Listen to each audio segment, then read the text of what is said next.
This is Valley News Live at 5.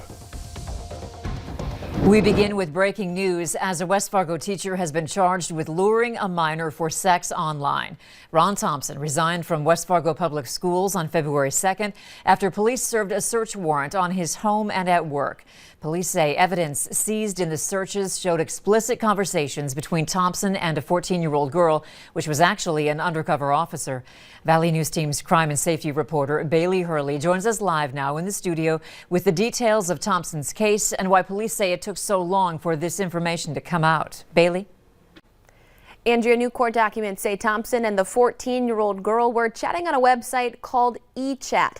Documents say even though Thompson was made aware of the girl's age, he still turned the conversation into a sexual one, talking about having oral sex with the teen girl, as well as described in detail how he would have sex with her.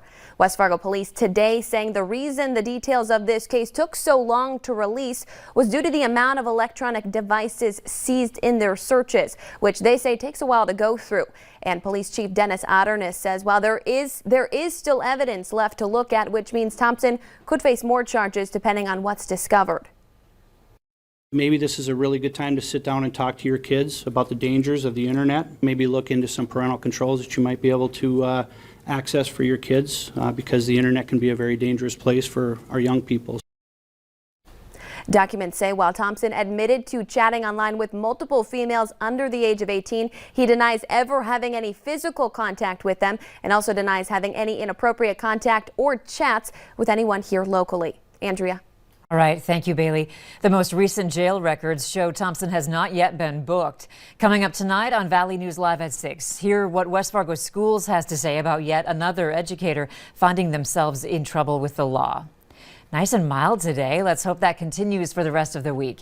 Here's Hutch with more on tonight's forecast. Hey, Hutch. Andrea, thanks so much. Hey, checking around the area, we've gotten a lot of reports of snow from last night and this morning's event. And Grand Forks and Fargo both around that 2-inch total as you take a look at other areas here in the Southern Valley and Lakes country, picking up between 1 inch and 2 inches.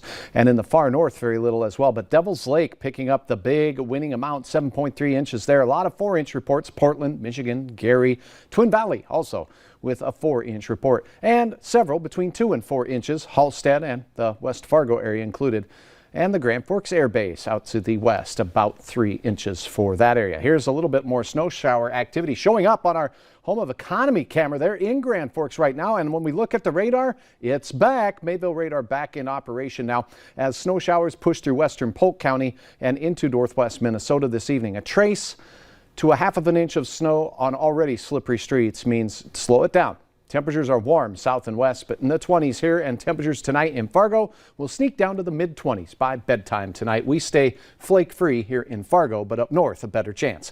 Your forecast for the late week does look warmer, Andrea. I'll have those details here in just a few minutes. Okay, thanks, Hutch. Yep. The feds are now investigating 30 people for alleged drug trafficking on North Dakota reservations. North Dakota U.S. Attorney Drew Wrigley says the investigation into the Rube gang started last summer. The investigation deals with big opioid dealers based out of Detroit. Wrigley says the suspects targeted and preyed upon low-level dealers across Indian country. He says the gang is responsible for a very significant proportion of opioids brought into the state in the past 4 years. Authorities in Alexandria are asking for your help finding a runaway teen. Police say 16-year-old Ashton Kirk left home on Saturday. He was last seen wearing a black hooded jacket, a black vest, blue jeans, and tan-colored cowboy boots. If you know where he is, call police at the number on your screen. An initial crash investigation leads to multiple accidents and lands 2 teenagers in jail. Minnesota State Patrol says the crashes happened around 8:30 this morning on I-94 near Fergus Falls. They started when one vehicle crashed on the interstate and the driver got out to check the damage. But while she was out, another car hit her and smashed into a tow truck and a third vehicle. The 2 people inside that car tried to run but were eventually caught. The driver was a 15-year-old boy who was arrested, and the passenger was an 18-year-old female. The woman who was hit has serious injuries. A 16-year-old is in the hospital with life-threatening injuries after a crash in Grand Forks. Officers responded to a single vehicle crash in the 1500 block of Ryder Road just after noon today. They said the teenage driver lost control and hit a tree, causing significant damage to the driver's side of the car. Police say the driver was taken to Altru with life-threatening injuries. The incident is still under investigation, and police ask that you check your security cameras if you live nearby. During today's White House coronavirus response briefing, an acknowledgement of the milestone the U.S. reached this week, 500,000 deaths due to COVID-19. The Biden administration also says it's shipping out more than 25 million masks to food banks and community centers across the nation. They will be free to anyone who needs one. There are also plans to distribute the Johnson & Johnson vaccine should it receive emergency use authorization. The CDC director says the trend in cases, hospitalizations, and COVID deaths continues to go down. In the past week, average daily cases declined 25% to approximately 64,000 cases per day.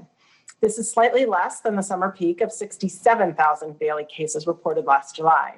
While this is good news, cases still remain high, and we continue to watch these data closely. We also see continued declines in new hospital admissions for the most recent week. Also, Dr. Anthony Fauci says new studies suggest that nearly 30% of patients have reported persistent symptoms for as long as 9 months after having COVID. Fatigue was the most common reported symptom. The CDC says emergency departments have seen a spike in visits from adolescents and teenagers during the pandemic for mental health reasons. At the beginning of the school year, an 11-year-old boy talked to CBS News about his depression and anxiety. Now, about 6 months later, Meg Oliver met up with him in Little Falls, New Jersey, to see how he's doing.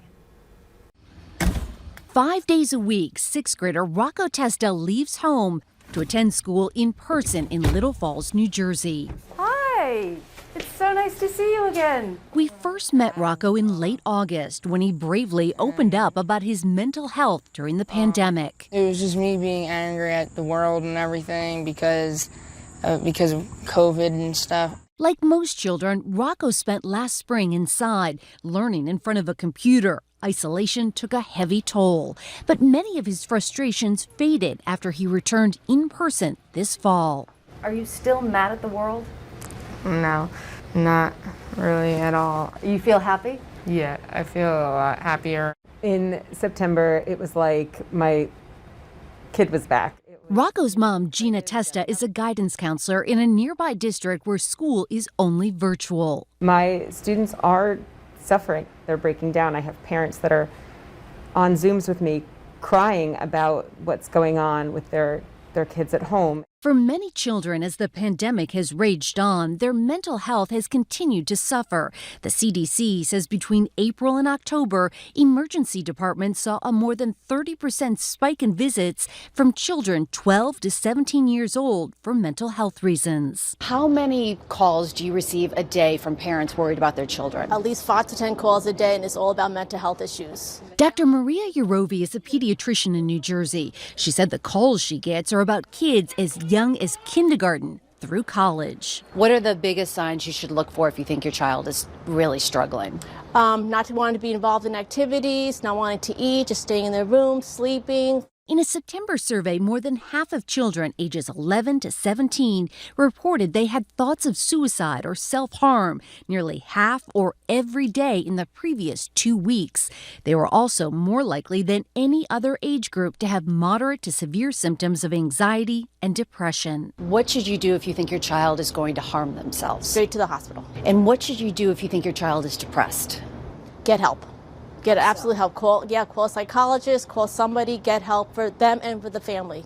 Rocco told us speaking publicly to us about his mental health has also helped. That definitely made me feel happy and like a lot better that I was making an impact on other people. Across the country, millions of school children are still attending school remotely. Clay County Public Health is receiving more vaccination doses this week. This comes from the Pfizer and Moderna announcement of ramping up more doses for distribution. This week, Clay County has received 1,300 first and second vaccination doses. This is a significant increase from the 200 first doses and 900 second doses received last week. So far in Clay County, close to 8,000 patients have received the first dose and close to 4,000 patients for the second. As weather devastated much of the United States, Clay County did feel the impact of vaccine delivery. We did have a delay and had to cancel 100 people last Friday. We wrote it out till Friday, but didn't end up with our vaccine due to the weather delays last week. So we had to reschedule them. So it's a little heavier for us this week. Health officials also stressed the side effects of receiving the second dosage, a 24-hour feeling of having the flu, fever, headaches, and body aches. They recommend Tylenol and ibuprofen. Here's an easy way for you to stay on top of the latest COVID vaccine-related information. Just use our VNL vaccine tracker. Visit our website or simply open your phone camera and point it at the QR code on your screen, then tap the link that pops up. We've got an update now on Tiger Woods' injuries after his single vehicle rollover accident in the hills just outside of Los Angeles. We're also hearing from the first officer at the scene of the crash. Jay Gray has the latest. As Tiger Woods begins his recovery inside this California hospital, we're getting a better idea of what doctors describe as significant orthopedic injuries to his right leg.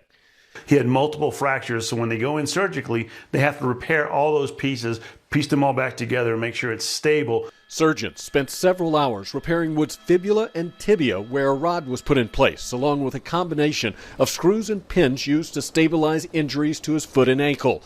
A post to his social media account this morning says he is awake and responsive. We have a rollover with someone trapped.